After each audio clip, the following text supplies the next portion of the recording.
अगर हम 2 कप के ऊपर एक पेपर रखें और उसके बाद एक तीसरा कप उस पेपर के ऊपर रखें तो क्या ये टिक पाएगा?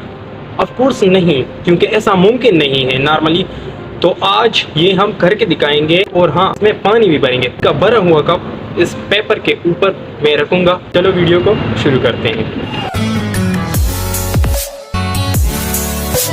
आपने सिर्फ एक काम करना होगा, इस पेपर को लेना है और पेपर को कुछ इस तरह से फोल्ड कर देना है।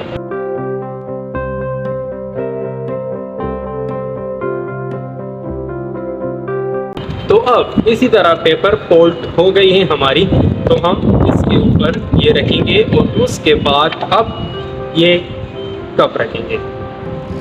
तो देखिए हो गया कमाल। और अब हम इसमें पानी भरेंगे, तो क्या पानी का भरा हुआ कप टिक पाएगा कि नहीं?